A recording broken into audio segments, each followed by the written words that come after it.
Buen día, ¿cómo les va? ¿Cómo están? Buenos días. Buenos días, doctora. ¿Qué tal a todos los presentes? Bueno, con todos los presentes voy a dar por finalizada la unidad temática número 18, que es proceso sucesorio. Si bien mis clases son los días viernes, mañana viernes va a ser 1 de julio, muy próximos a la fecha que tienen ustedes para rendir, que va a ser este lunes 8:30 de la mañana. Lo que nos quedaba ver era la sucesión testamentaria. Mayores inconvenientes no van a tener en la lectura de bibliografía de base, el código que tengan, y si es un código comentado, también sería oportuno que lo leyesen. También tienen como cita a nuestro Código Civil y Comercial para que puedan ilustrarse con relación a los testamentos que se otorgan y las modificaciones introducidas a partir de la reforma de nuestro Código Civil y Comercial. El programa nos dice en su apartado 4, sucesión testamentaria, concepto de testamento, caracteres, formas, procedencia de la sucesión testamentaria. ¿Leyeron el tema? ¿Fueron leyendo esta unidad? ¿Sí? ¿Solange? ¿Sí?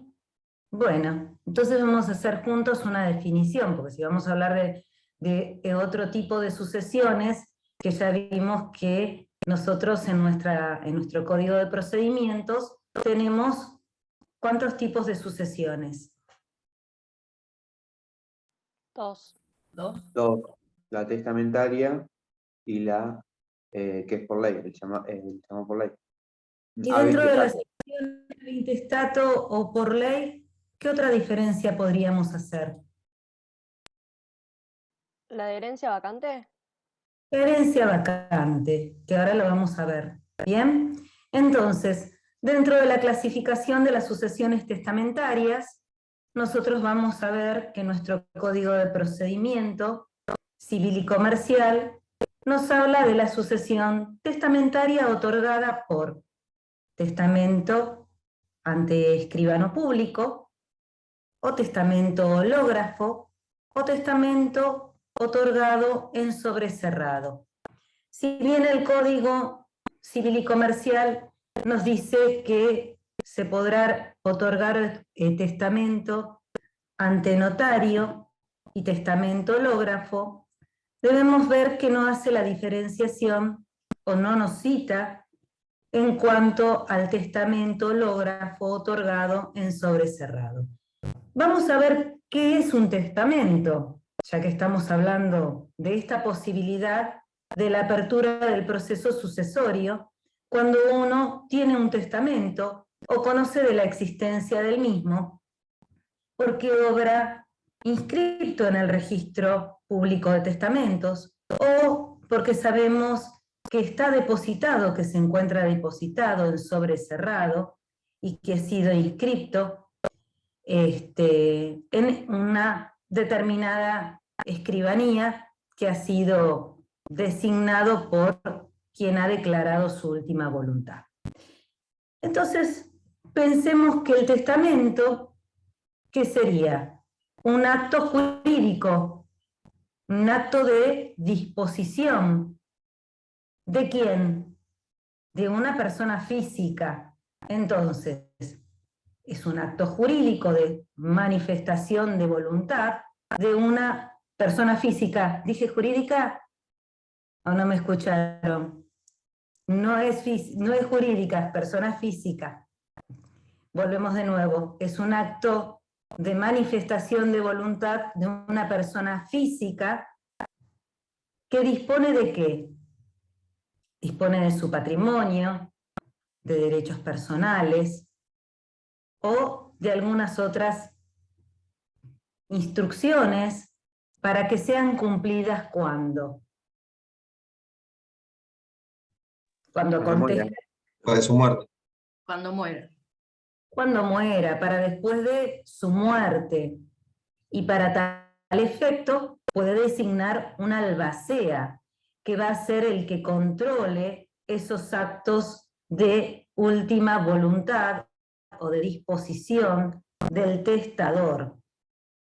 Hasta ahí podemos decir entonces, es una manifestación de voluntad expresa. ¿Bien? ¿Y cómo piensan que debe hacerse?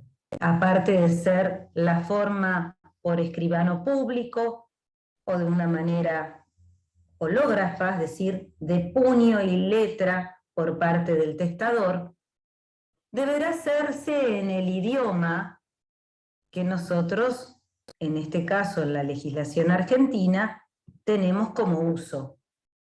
Acá vamos a encontrar un conflicto, pero bueno, debe hacerse en el idioma que es el utilizado en la República Argentina por la Real Academia Española, estimo yo, deberá hacerse bajo esa formalidad. Pero aparte de este requisito importante, el uso del idioma, que se usa en el país donde se otorga, acá en la República Argentina, deberá estar realizado de puño y letra por el testador, con la fecha del otorgamiento y la firma del mismo en cada uno de sus fojas o de sus hojas. ¿Bien? En este caso nos encontramos frente a un testamento hológrafo, redactado por quien es el que dispone de sus bienes. Y además de todo esto que les acabo de decir, debemos tener en cuenta que debe tratarse de una persona capaz, mayor de edad. ¿Bien? ¿Para qué? ¿O por qué? Porque debe tener capacidad para ejercer actos de disposición sobre el patrimonio. Lógico. Debe tener la capacidad jurídica, porque es un acto jurídico de disposición, expresa de voluntad. Es un acto unilateral. No puede estar, en todo caso, dictado por terceras personas y bajo la presión de quien escribe manifestar actos de última voluntad. ¿Bien? En estos casos estaríamos hablando que ha habido dolo o que ha habido violencia en la redacción de este testamento. Como ya les dije, cuando el testamento se otorga en una escribanía, nosotros concurriremos con 2 testigos, y Sofía, que nos va a hacer su aporte después en la parte notarial. Estos testigos darán fe de lo que manifiesta el testador. Puede ser que el testador le haya dado por escrito las instrucciones al escribano para que las vuelque en el acta, y lógicamente el escribano, previa lectura con los 2 testigos, labrará el acta donde se le han impartido o por escrito o verbalmente in voce en el acto de confección del testamento, y a pie de el mismo será firmado por el otorgante y los testigos. Entonces, tenemos testamento hológrafo con las características legales y formales establecidas. Legales y formales establecidas por nuestro código de fondo. ¿Qué significa legal? Legal en cuanto a la forma. Ya dijimos que deben respetarse el idioma, debe ser hecho en su totalidad por el testador de su puño y letra, debe contener la fecha que puede estar al comienzo de la redacción del testamento o al pie de él mismo. ¿Puede el testador testar o realizar el testamento de una manera alternada? Es decir, ¿podría el testador hoy comenzar con la redacción de ese testamento y continuarlo días posteriores? Sí, Sí, claro que puede hacerlo.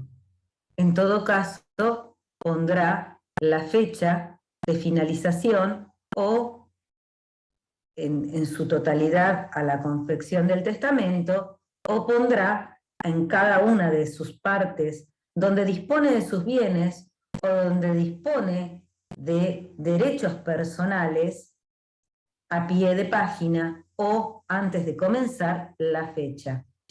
¿Bien? Cuando el testamento es hológrafo y es otorgado en sobre cerrado, ¿qué significa eso? ¿Saben lo que es un testamento hológrafo otorgado en sobre cerrado? Es hecho de puño y letra por el testador, pero con la particularidad de que él mismo se encuentra en un sobre que ha sido cerrado, que se presenta en la escribanía, donde se lo va a designar depositario al notario, y el notario labrará un acta donde constará que en el interior del mismo se encuentra otorgado un testamento por fulano de tal, nombrando las características de la persona, y el código dice que será lógicamente acompañado con la firma de testigos. Bien, nuestro código de procedimiento, que nos incumbe a nosotros en esta materia procesal, civil y comercial, nos habla del testamento hológrafo, del testamento en sobre cerrado y del testamento otorgado ante escribano. ¿Qué debemos realizar nosotros cuando pretendemos la apertura del proceso sucesorio y tenemos la posibilidad de aportar el testamento, ya sea por escritura pública o en sobre cerrado, o un testamento hológrafo? ¿Qué debemos realizar? Solicitar al registro ¿Qué informe debemos sobre realizar? la existencia de algún testamento. Es el procedimiento sucesorio, nos dice que aquella persona que solicite la apertura del proceso, ¿qué deberá acreditar? Deberá acreditar prima facie, y se los voy a repetir vocación siempre, hereditaria del llamamiento. la calidad de legítimo heredero. ¿Bien? Y además, lógicamente, en este caso, acompañar a los instrumentos que les acabo de mencionar. El testamento por escritura pública o testamento hológrafo o en sobre cerrado. Bien, acreditada la calidad de legítimo heredero y acompañado, lógicamente, el certificado de defunción que nos dice sobre el fallecimiento de a quien que se pretende la apertura del proceso, ¿qué se va a proceder? Primer acto, que se va a proceder, o primera disposición en la apertura del proceso sucesorio. Se va a citar a aquellos que hayan sido instituidos en el testamento, tratándose de testamento por escritura pública o testamento hológrafo. ¿Bien? Y además, como disposición o como primer proveído por su señoría, va a solicitar que, cuando se trata de testamento hológrafo, va a citar una audiencia.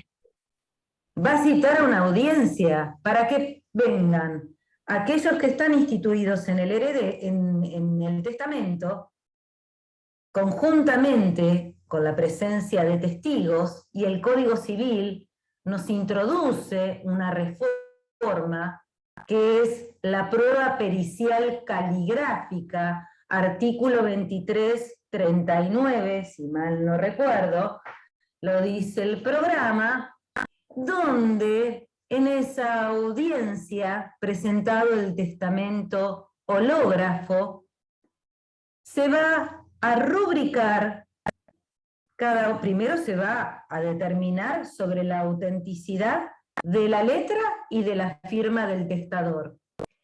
Luego, una vez que se ha corroborado por parte de los testigos presentes en la audiencia que dicha letra y la firma corresponde a quien ha otorgado el testamento al causante, se va a rubricar cada una de las hojas, se va a protocolizar cada una de las hojas desde el principio hasta el fin de cada una de las hojas.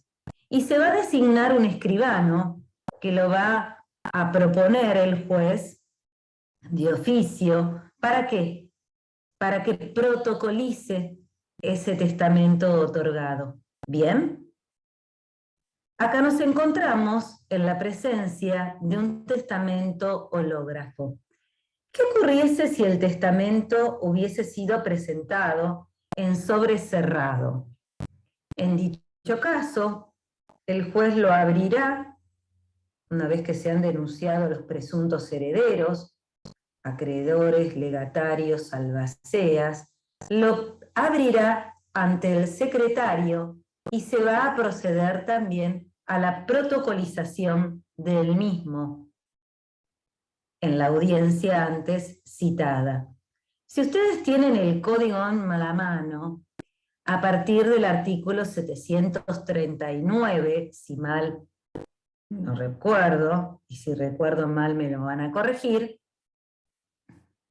nos encontramos con la sucesión testamentaria, y donde dice cuáles van a ser las actuaciones del juez una vez que ha determinado su competencia, porque nosotros sabemos que para la apertura del proceso sucesorio, el juez va a tener dos consideraciones previas para declarar la apertura del mismo.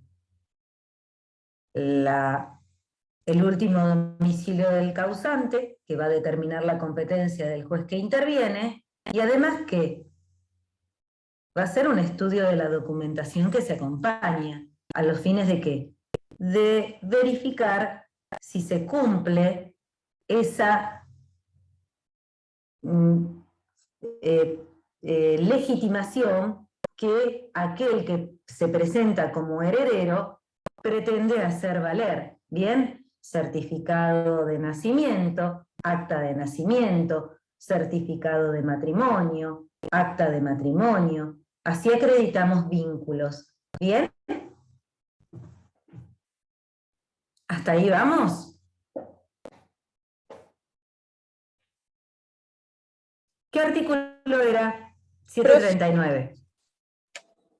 Valentina, ¿quién era? Profe, yo. Morena. Sí, tengo una consulta. No entiendo bien la función que cumple la sucesión testamentaria en sobre cerrado. O sea, legalmente. Entiendo quizás entiendo quizás las intenciones de quien lo hace, pero no entiendo legalmente por qué cierre aceptado. ¿Por qué qué? ¿Por qué cierre regulado? O sea, no entiendo, no lo veo como práctico. Ah, no lo ves práctico. Bien. Bueno, en cuanto a la practicidad, es un tema que yo, la verdad, como notario, lo desconozco, pero sé que ocurre frecuentemente que se puede otorgar de esa manera, que el Código Civil lo ha apartado, porque yo les he hecho la diferencia, porque solo nos habla del testamento hológrafo y el testamento hecho por escritura pública. El testamento hecho en sobre cerrado tiene la finalidad de que no se conozca públicamente por quien se resulta ser después el albacea o depositario. Y yo no sé si en la práctica, y nos va a decir Sofía si ha tenido la oportunidad en la escribanía, de ver la inscripción de testamentos por sobre cerrado. ¿Lo has visto en la escribanía? No, jamás. No lo hacen. Jamás. No, sí me pasó, siempre es por escritura pública la mayoría de las veces, pero una vez me tocó certificar la firma de un escribano que se estaba por jubilar y había hecho un testamento hológrafo. Digamos, vino con un papel, con su puño y letra, con todos los requisitos, y yo solo le certifiqué la firma, así que supongo que ese sí lo habrá hecho por sobre cerrado, para no darle la publicidad hasta que fallezca y ahí se enteren todos, digamos. Ese es el fin, que cuando uno ya no esté ahí, bueno, que se arreglen, sería así. Que concurran los presuntos herederos, Claro. y si conocen su existencia, lo denuncien, y si no conocen de su existencia, nosotros sabemos cuáles son las medidas previas que se disponen por parte de su señoría.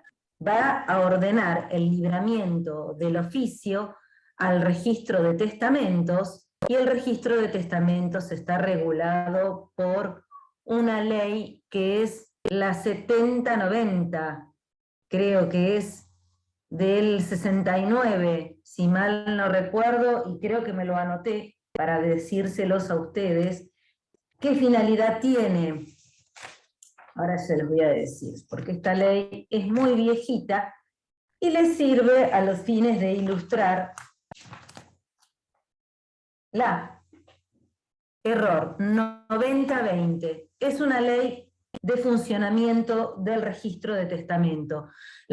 Corrijo, la ley 9020 o 9020 es la que crea el funcionamiento del registro, y en sus artículos 3 y 4 dispone la inscripción de aquellos testamentos que hubiesen sido otorgados por ante escribano público, o aquellos testamentos que hubiesen sido, que ya lo vemos en la práctica, no sucede, que hubiesen sido otorgados bien por sobre cerrado y se disponga la inscripción de los mismos.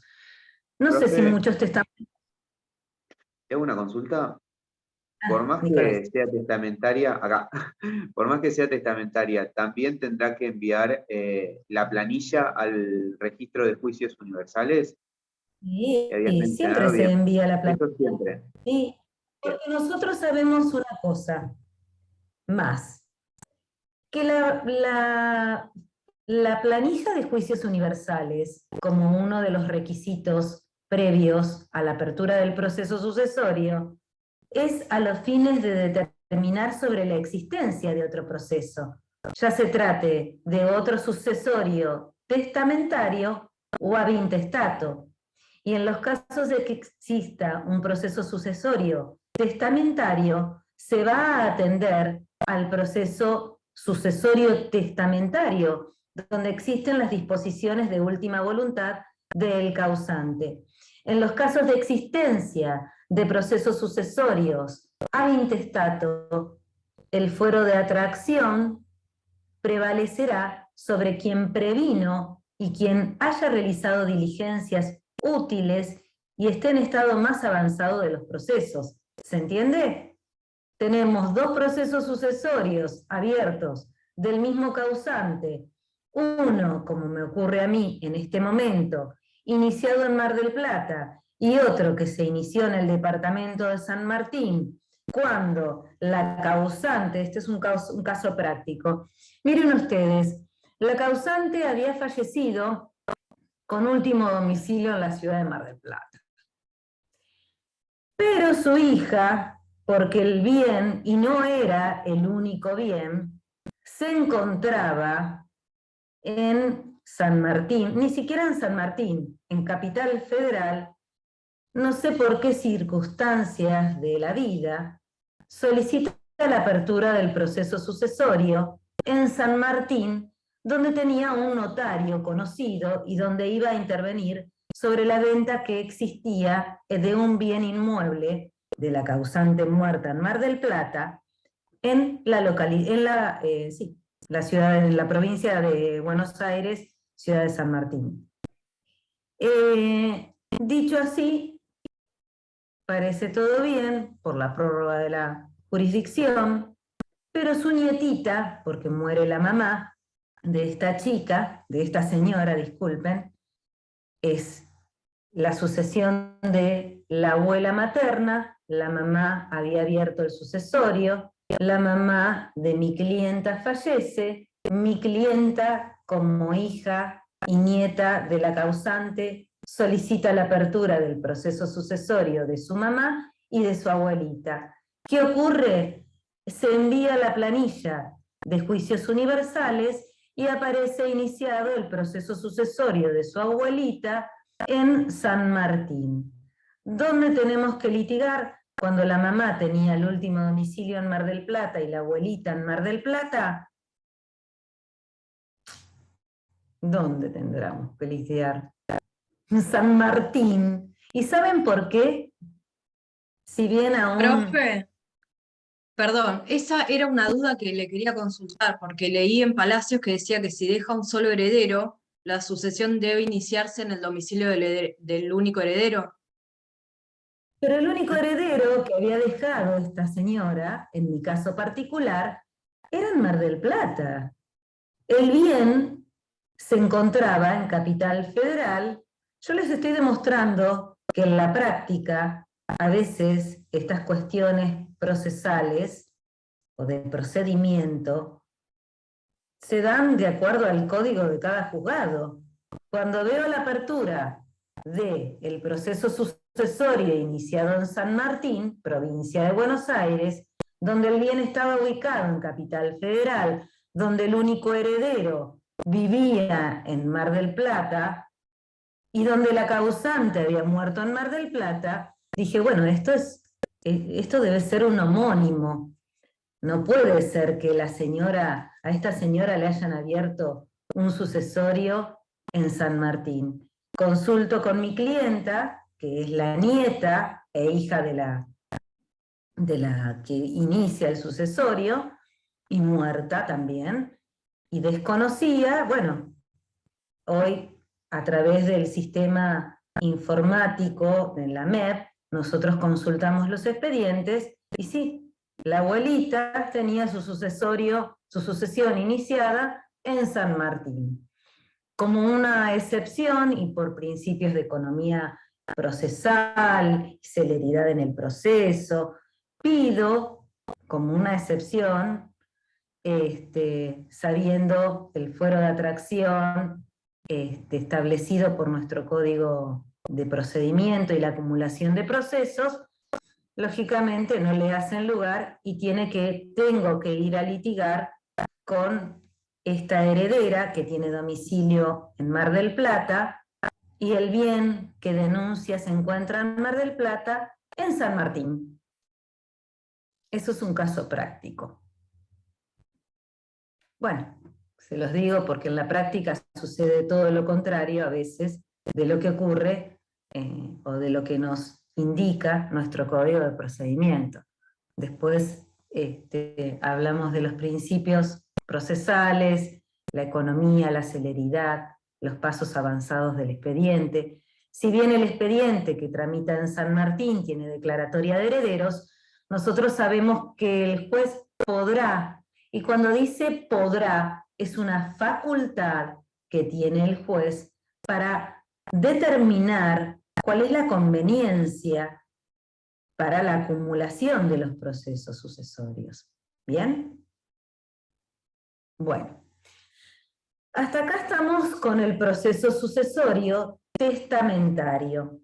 Yo les sugiero que miren el código, que lo lean, el Código Civil, y van a fijarse que a partir del artículo 2462 siguientes concordantes, 2477, nos habla, si aquellos que están estudiando familia y sucesiones, lo van a manejar casi como un viento, se podría decir. Pero de la lectura del código, nosotros podemos ver que deben cumplirse, como les dije recién, aquellos requisitos de forma. ¿Para qué? Para evitar la nulidad del testamento. Bien, el pedido de nulidad del testamento. Y además que deberá respetarse en cuanto a la forma. Que hay otra cuestión que nuestro Código Civil determina en cuanto a la disposición de última voluntad. ¿Qué deberá respetar el testador? Porción legítima. ¿Los legitimarios? La porción legítima. Por ende, podrá disponer de 1/3, ¿bien?, de su patrimonio. ¿Puede ser que el testador disponga de todos los bienes por testamento? Sí, si no hay herederos. Si no hay herederos, sí. Legitimarios, sí. Si no hay herederos forzosos o legítimos, puede disponer de los bienes. Pero mi pregunta es, ¿puede el testador disponer de todos los bienes? Es decir, ¿puede testar sobre todo la universalidad de todos sus bienes? No. Podría disponer de determinados bienes, siempre lógicamente respetando la legítima, siempre respetando la forma en que debe otorgarse el testamento, y puede ser que con relación a otros bienes no haya testado. Entonces, ¿frente a qué tipo de sucesiones nos encontramos? Mixta. Nos encontramos. Bueno, vamos a darle esa característica. Nos encontramos frente a la sucesión testamentaria en cuanto a los bienes testados y la sucesión ab intestato en cuanto a aquellos que no han sido dispuestos por acto de última voluntad del causante. Yo les dije que el causante testaba con relación a bienes y derechos personales. ¿Qué significaría derechos personales? ¿Podría ser el reconocimiento del estado de familia o reconocimiento de un hijo para después de la muerte? ¿Lo podría hacer? Sí. Claro que sí. ¿Cómo no? Puede establecer condiciones, siempre y cuando sean legales, que no estén prohibidas por la ley. Bien. Podrá establecer la disposición de sus bienes, derechos personales, para que sean cumplidos después de su muerte. Bueno, han sido citados en el estudio aquellos que son los presuntos herederos, vinieron con el testamento hológrafo. Yo voy a presentar, ustedes van a presentar el escrito sucesorio, y vamos a denunciar a aquellos que también se presumen, los que no están ahí en el testamento, pero nosotros conocemos. ¿Por qué? Porque el que lleva un testamento hológrafo tiene la obligación y la carga que pesa sobre sí de denunciar sobre la existencia de otros. Yo tengo a mi hermano que no está ahí en el testamento hológrafo, ¿y qué me voy a hacer? ¿El distraído? No, tengo que denunciarlo. ¿Bien? Bueno, entonces, testamento hológrafo, vamos a recapitular. Fue acompañado en el escrito de apertura del proceso sucesorio, se citaron a los testigos en una audiencia establecida por el juez, ordenada por el juez, para que reconozcan sobre la autenticidad de la letra y de la firma. El código introduce la modificación en el artículo 2339, donde estará presente un perito, calígrafo. Una vez que se ha protocolizado este testamento o presentado el testamento por escritura, se va a proceder conforme lo establece el artículo 7 25, que es, háblenme de la apertura del proceso, si es el 724 es la presentación, se va a proceder a la citación de los herederos, quien deberán presentarse por 30 días a hacer valer sus derechos. 724.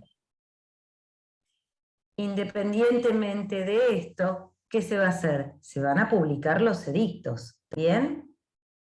Se va a publicar edictos en el boletín oficial, en el diario La Capital, y nosotros sabemos que la publicación, tal como lo establece nuestro Código de Procedimientos, ocurre siempre que el monto de los bienes supere determinado valor que lo establece el Código.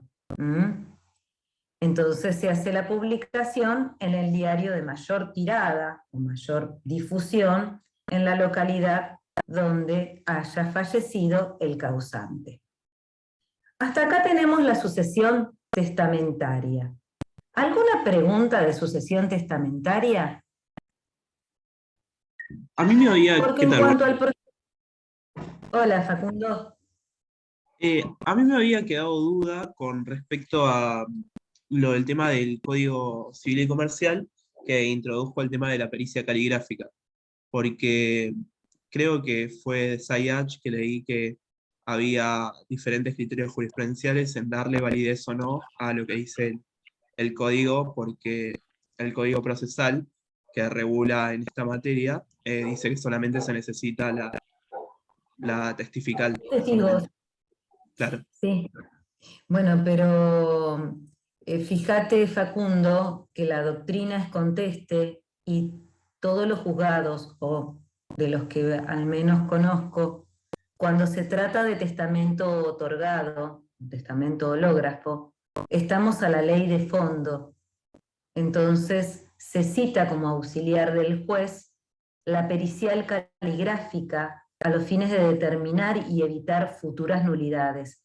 Porque todos aquellos procedimientos o cuestionamientos que existan en cuanto a la validez de la firma, en cuanto a la validez de las disposiciones de última voluntad, si bien van a tramitar por la vía incidental, porque el mismo código lo establece, la idea, ¿cuál es? ¿En qué radica esta idea de citar una pericial caligráfica? De evitar un conflicto. Si nosotros sabemos que el proceso sucesorio, ¿qué es? ¿Es contradictorio?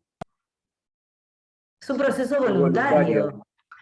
Bien, ¿y qué otra intención tiene? En este caso, ¿qué intención habría en este caso?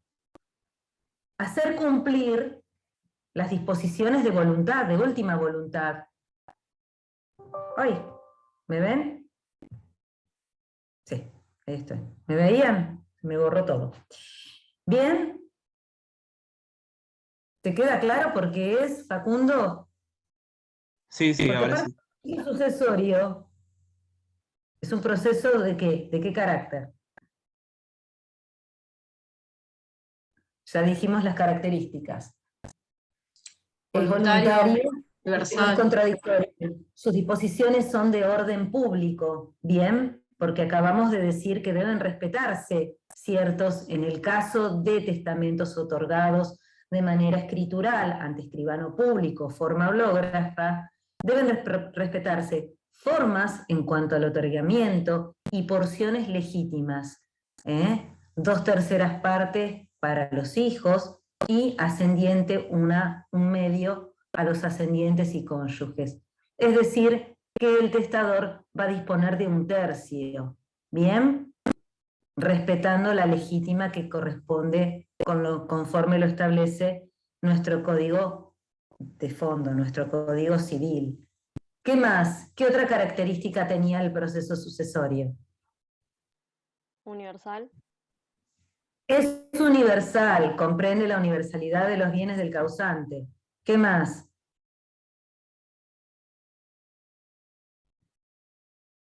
Es necesario, porque si bien nosotros sabemos que a partir de la muerte del causante yo soy heredera de los bienes dejados por mis padres, necesito una declaración judicial que ratifique dicho estado. ¿Y esa declaración cuál es? La declaratoria de herederos, la que me instituye, la que a mí me ratifica en mi condición de heredero y que me hace disponer de los bienes. ¿Antes podría disponer de los bienes del causante? No, no puedo. Si no soy el dueño, más que porque se murió mi mamá o mi papá, y yo sé que son mis padres, pero no voy a vender algo del cual no puedo acreditar el derecho. Tengo que tener una declaratoria de herederos. ¿Bien? ¿Vieron desalojo? ¿Sí? ¿Podría un heredero sin declaratoria de herederos pedir el desalojo por una usurpación? ¿No? No, ¿Por qué no? sin declaratoria de herederos, porque si no, no tiene ningún Claro. derecho hasta la declaratoria. Lo dice el mismo código, Solange. Es tan amplia la legitimación que vos podrías pedir el desalojo al quien está usurpando, aún sin haberse dictado tu declaratoria de herederos, si vos podés acreditar que tenés el título. Lógicamente después... ¿También el administrador? No voy a entrar en desalojo. No voy a entrar en desalojo. Léanlo. ¿Entra para este examen, esa unidad? Bueno, ténganlo en cuenta. No voy a entrar en desalojo. Voy a seguir con... ¿Qué otra? Si es una pregunta de testamento y derechos de la unidad temática 18, sí. ¿Alguna pregunta? Yo se las hice a ustedes para que la tengan en cuenta cuando vean desalojo, la legitimación. ¿Bien? Bueno, yo les dije que en la práctica profesional nosotros sabemos que una de las medidas que dispone el juez es ordenar el oficio al registro de testamentos, que estaba regulado por una norma, una ley, que era, me la voy a volver a mirar, que era la 9020 del 78, donde establece en esta misma ley, en su artículo 3 y 4, la inscripción de los testamentos, y cuando se tratare de testamentos a ruego deberán ser inscriptos, que son aquellos que se encuentran en poder de depositarios, de albaceas.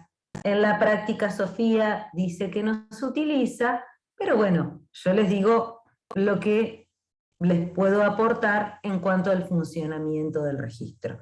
Hay muchas circunstancias que se han dejado de usar porque a veces generan costos, no sé qué valores tendrán los costos de inscripción, sabemos que a veces por una cuestión de economía, de bolsillo, la gente no los inscribe también, ¿no es cierto? ¿Se puede modificar el testamento?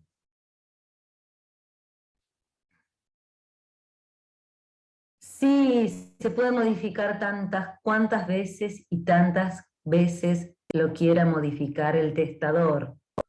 Bien, se puede hacer una modificación o se puede dejar sin efecto el anterior directamente. Yo redacto, digo, bueno, siempre y cuando que se respete la legítima.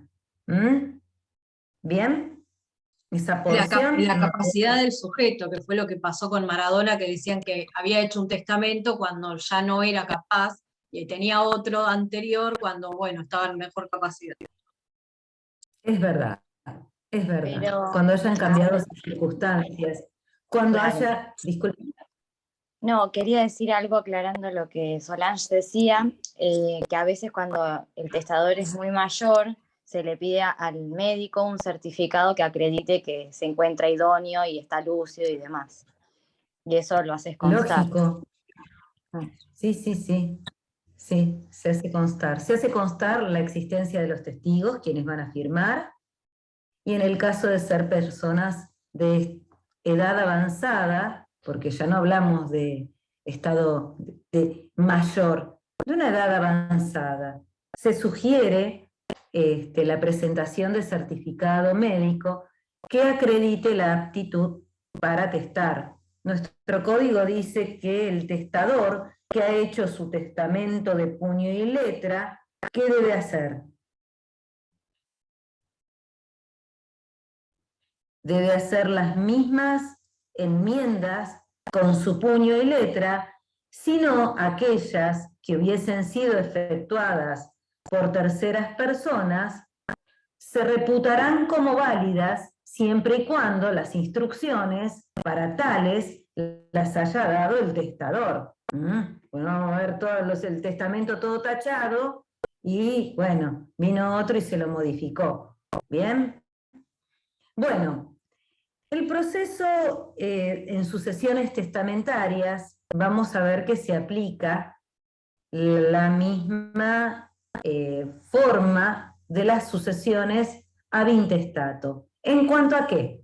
En cuanto a la designación de un administrador, si fuese necesario, en cuanto a la designación de un tasador, inventariador y partidor. Figuras que nosotros ya vimos en la clase anterior, y no voy a volver sobre lo mismo, salvo que existiese alguna pregunta en cuanto a la intervención de estos en el proceso sucesorio. ¿Tienen alguna pregunta? Aplicamos las mismas disposiciones. Bien. Sucesores, estoy con el programa en la mano. Perdón, a mí me quedó una duda. Sí. Respecto del administrador, cuando es designado uno de los herederos, igualmente tiene que rendir cuentas porque no lo hace como una actividad profesional. Sí, Entonces, claro que rinde cuentas. Sí, sí, el administrador. ¿Y también recibe honorarios? Sí, ¿O no? es una actividad. Sí, lógico. Aunque no lo Es haga más, como actividad diaria. vamos a situarnos en el administrador de una sucesión que tiene cantidad o determinada cantidad de bienes ubicados ya sea en el país o en extraña jurisdicción, y además que debe, sobre los bienes, que nosotros sabemos que el administrador no dispone sobre los bienes, sino que los administra, sino que los cuida, sino que se encuentran algunos ocupados, algunos están arrendados. Esa actividad de contralor, esa actividad de recibir ya sea las intimaciones, pueden haber empleados, puede ser una fábrica que le toca administrar. ¿A vos te parece que no debería, como heredero, como la actividad que tiene que desarrollar en el proceso sucesorio de su familia, su familiar muerto, padre, madre, cónyuge, percibir un honorario? No es una actividad librada al azar. Él debe supervisar, él debe rendir cuenta de las actividades que se realizan sobre esos bienes, ya se encuentren locados, ya sea de una fábrica donde tiene a su cargo empleados, ¿sí? Es una actividad rentada. Por eso rinde cuentas. Y además sus honorarios se le pagan de acuerdo a la cantidad de meses en las cuales se haya establecido que debe realizar dicha actividad. En los casos en que es más, aparte de rendir cuentas, nosotros sabemos que la rendición de cuentas del administrador se pone por secretaría. ¿Para qué? Yo rindo cuentas. Yo soy administrador de la sucesión. No cayó en cabeza del cónyuge. El cónyuge, si bien es dueño del 50% indiviso, porque es participan los gananciales en caso de que la sociedad sea una ganancialidad de bienes, no cayó porque no es idóneo. Y se designó un administrador que justo es el hijo del causante, que es contador, y es el que lleva adelante la fábrica de su padre. Y sobre esa administración se rinden frutos porque la fábrica es rentable, es una actividad, y él debe rendir cuentas en caso, y deben ser presentadas en el expediente sus cuentas, porque son pedidas por los herederos. Y en el caso de que se observase la rendición de cuentas por alguno de los herederos, y este no se presentase, porque el mismo código lo dice, hay dos circunstancias. Se presentaron la rendición de cuentas parcial, la presentaron por secretaría, creo que tiene el plazo de 5 días, y si es final, de 10 días. Impugnaron la rendición de cuentas, pero que el que impugna no se presenta.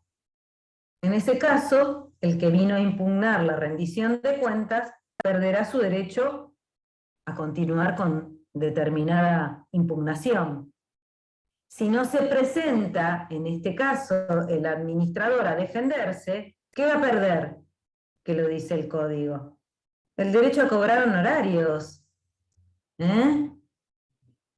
Entonces sí, cobra sus honorarios. Todos aquellos que intervienen en el proceso a los fines de la partición, porque el proceso sucesorio sabemos cuándo termina. Con la Sucesión partición. testamentaria o habitato. Con la partición. Con la partición y adjudicación de bienes. Previamente, ¿qué? La liquidación. No, Inventario. hay un acto previo. Inventario.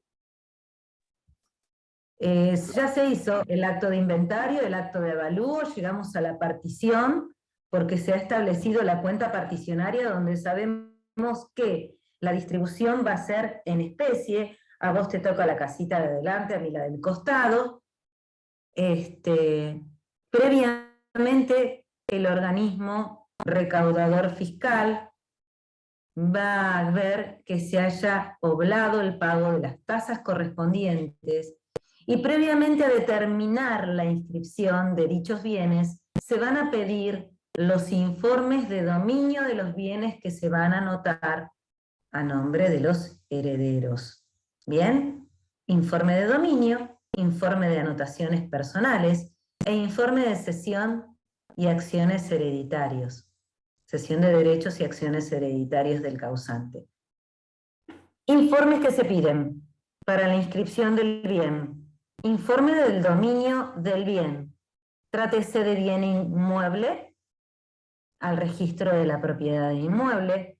Si se trata de un bien mueble registrable, se pide el informe de dominio a la Cámara Automotor.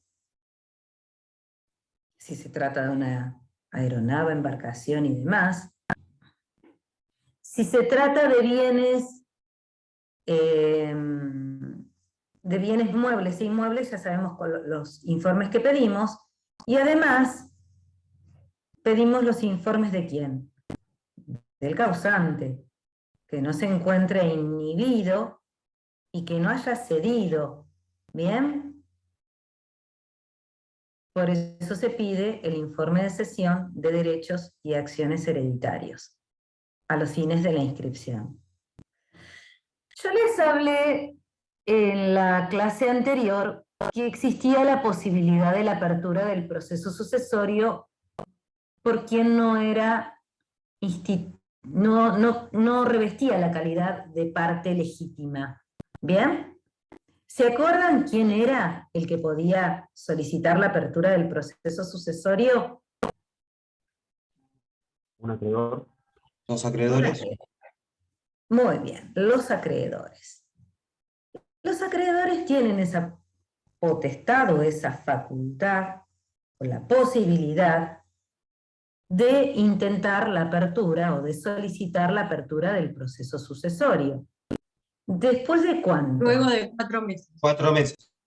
Luego de haber acontecido 4 meses del fallecimiento de este. También pueden pedir la apertura del proceso sucesorio y esta actividad del acreedor va a finalizar cuando ¿qué? Cuando se hayan publicado los edictos o cuando espontáneamente pudiese presentarse aquel que se presume heredero y que va a acreditar la calidad de tal, entonces cesa su intervención. Si los herederos o presuntos herederos no dan curso al proceso iniciado por el acreedor, el juez va a disponer, podrá disponer que prosiga el acreedor. Todos los gastos generados en la apertura del proceso sucesorio, lógicamente a este acreedor se le van a pagar. Hay otra posibilidad contemplada en nuestro Código de Procedimiento que establece la apertura del proceso sucesorio cuando nosotros tomamos conocimiento de la muerte de una persona y de la existencia de bienes dejados por éste. Y acá nos encontramos con la petición de vacancia, de herencia vacante, que está contemplado en nuestro Código de Procedimiento, artículo ¿cuánto? 470, léanlo. No, no me lo lean. ¿Lo tienen? ¿Puede ser el 768? 768, ¿qué dije yo? ¿470? No, disculpen, 478. No sé por qué dije eso. No me lo lean, menos mal que les dije. No me lo lean, porque yo se los voy a explicar y después lo vamos a leer. Yo les dije que podrá quien haya tomado conocimiento, yo, ustedes, yo, después, que falleció una persona que tenía bienes. ¿Y a dónde voy a presentar esta denuncia? ¿Dónde la presento? Hoy, actualmente, y no es tan nueva la ley, dispone que este tipo de denuncias, que hoy se hacen a través de un formulario, se presentan en Fiscalía de Estado. ¿Quién es el fiscal de Estado? El fiscal de Estado es el que representa a la provincia de Buenos Aires. Ese es el fiscal de Estado. Y si yo conozco sobre la existencia de bienes y de la muerte de quien era el que habitaba en determinado bien, me voy a presentar ante Fiscalía de Estado mediante una planilla que voy a completar, y mi interés va a radicar posteriormente en un beneficio económico que redundará ya sea adquiriendo la propiedad que denuncio como vacante o en determinados gastos útiles que han sido representados para la provincia de Buenos Aires. ¿Bien? Entonces, no es que yo ando por la vida mirando bienes o gente que se muere. Hay una retribución económica. ¿Bien? Bueno, ocurrida esta circunstancia y presentada la declaración, el pedido de apertura de herencia vacante, se va a designar un curador provisorio que va a caer o va a recaer en la figura del fiscal de Estado. Y el fiscal de Estado es un organismo que está representado por abogados. Es decir, el fiscal de Estado tiene un abogado que lo representa. Y va a ser el curador provisorio de esa sucesión vacante. ¿Bien? Pero además de todo ello, como en el proceso sucesorio ad intestato y testamentario, interviene el Ministerio Público Fiscal. ¿Bien? Y nosotros sabemos que el Ministerio Público Fiscal interviene ¿para qué? ¿O por qué? Para las cuestiones formales de la sucesión. Porque fiscaliza sobre la procedencia de la apertura de ese proceso sucesorio y su actividad de contralor o de control de la apertura de dicho proceso va a ser hasta el dictado de la declaratoria de herederos, porque es una de las partes, tal como lo establece nuestro Código de Procedimiento, que interviene en el proceso hasta 2 etapas cumplidas, que son la declaratoria de herederos o aprobación del testamento. ¿Bien? Lean el código lo dice, la intervención del fiscal, hasta cuándo interviene el fiscal. Dictada la declaratoria de herederos, se le va a dar vista nuevamente al fiscal y cesa su actuación en el proceso sucesorio o aprobado el testamento. ¿Bien? Bueno. Entonces, nos encontramos con el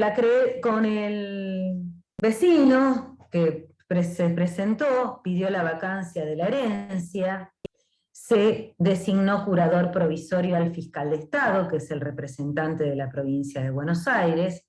El fiscal de Estado tiene su cuerpo de abogados que representan al Estado, a la provincia de Buenos Aires. Una vez que se ha realizado la publicación de edictos, porque en este proceso se va a regir por las mismas normas establecidas para las sucesiones ad intestato y testamentaria, se ha realizado publicación de edictos, puede ser que se presenten o no se presenten herederos. ¿Bien?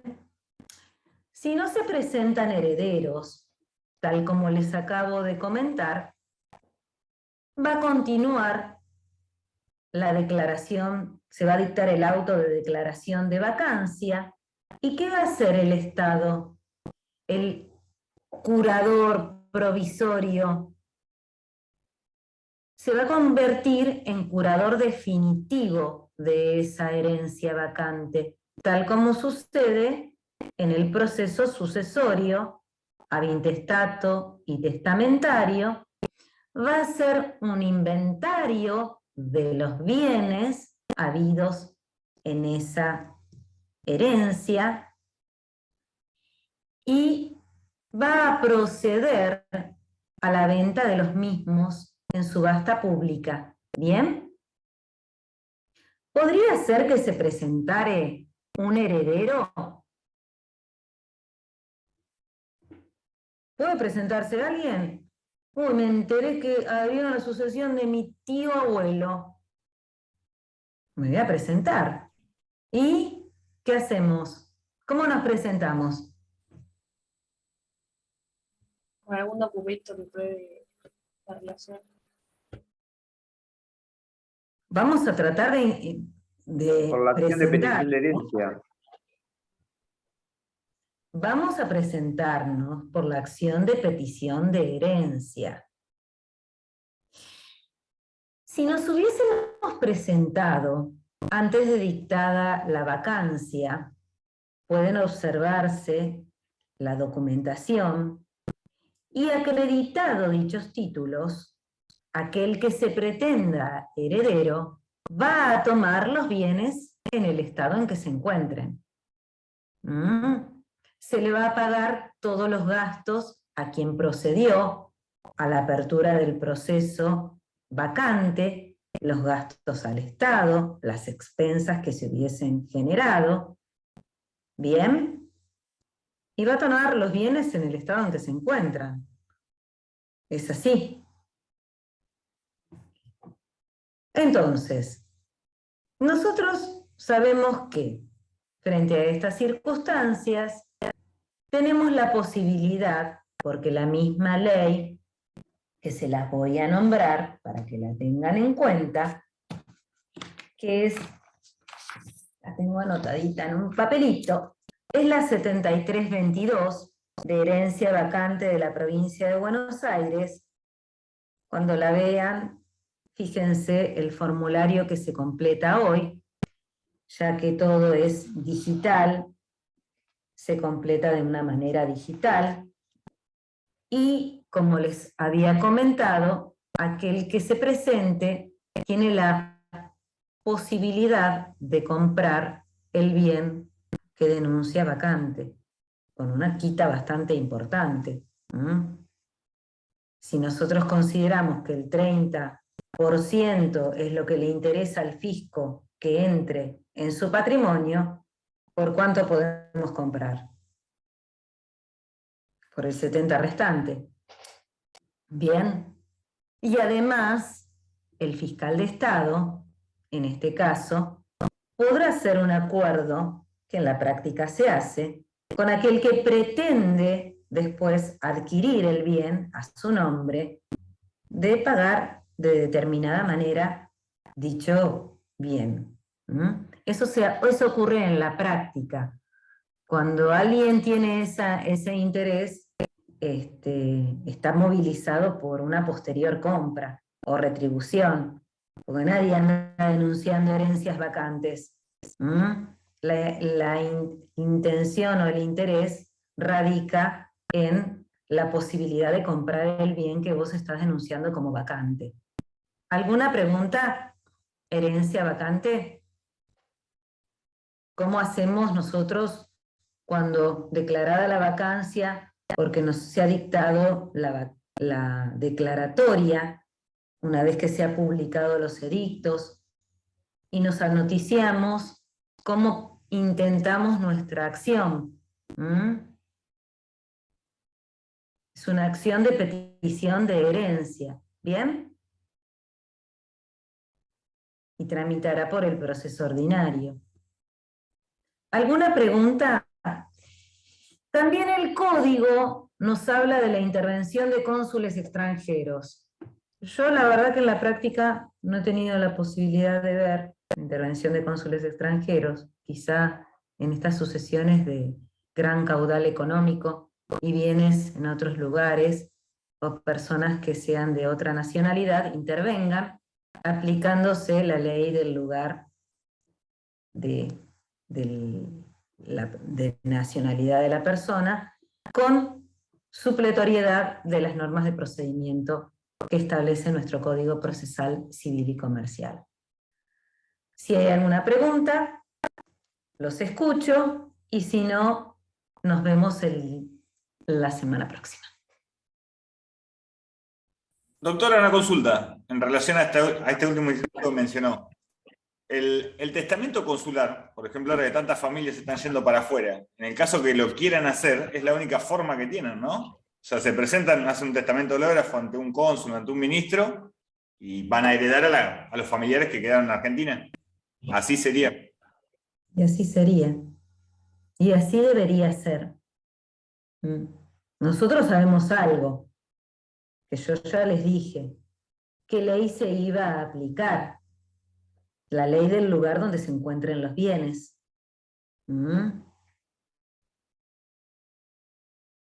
¿Alguna preguntilla?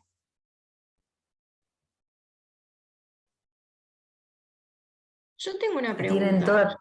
a ver. En el supuesto de que una vez ya realizado el inventario y el avalúo y repartidos los bienes a cada heredero, se conoce con posterioridad otro bien del causante. En ese caso, ¿cómo sería la repartición del bien? ¿O se vende judicialmente y se divide el dinero? Mira, Valentina, nosotros a veces abrimos la sucesión del causante conociendo la existencia de determinados bienes, por lo que nos dicen nuestros clientes, o a veces el cliente se presenta y dice: yo quiero abrir el sucesorio de mi padre y necesitamos disponer junto con mis hermanos de una camioneta, una flota de vehículos, pero existen más bienes. Entonces, se van a presentar, van a acreditar prima facie su calidad de tal, van a denunciar ese bien. Nosotros sabemos que la partición en su materia sucesoria puede hacerse judicial o extrajudicialmente.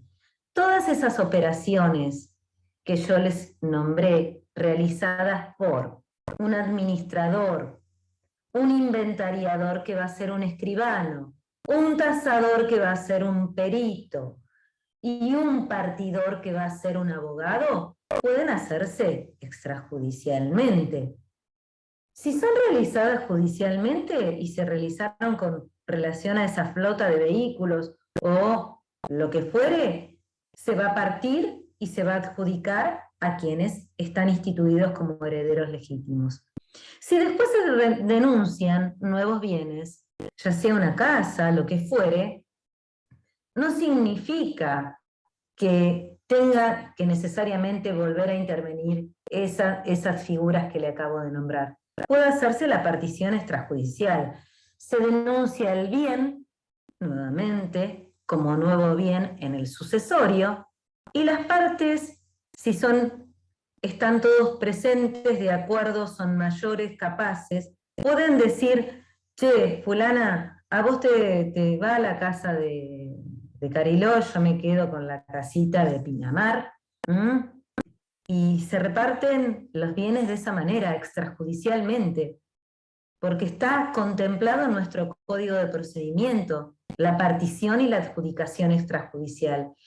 Toda actividad realizada extrajudicialmente y que la realiza el abogado, ustedes van a realizar esta tarea de convenir y acordar con las partes y escuchar a las partes lo que pretenden y lógicamente plasmarlo por escrito a ese acuerdo, pues nos van a regular honorarios, se hace de una manera extrajudicial, los honorarios regulados a favor del letrado que interviene en esta adjudicación extrajudicial son acordados o son regulados como si hubiese habido una partición judicial. ¿Bien?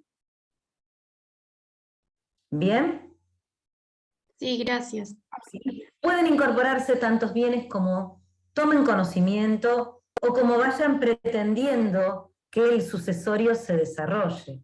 A veces la gente, los herederos que se presentan o presuntos herederos, pueden costear determinados gastos y, bueno, sucesivamente pueden ir incorporando a medida que se acomodan económicamente para pagar tasas sobre tasas.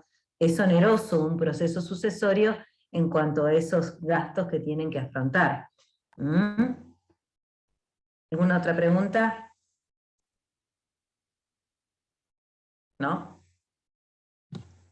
Bueno, si no hay más preguntas, nos estaríamos viendo, no les voy a tomar asistencia, nos estaríamos viendo el lunes, y bueno, les digo hasta pronto.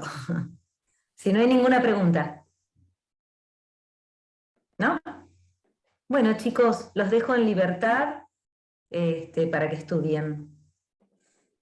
Gracias. Bueno, buen Gracias. día, chicos. Que tengan un Hasta luego. fin de Chao, semana. Daniela. Vayan despertándose. Adiós. Igualmente, Nos gracias. vemos. Gracias.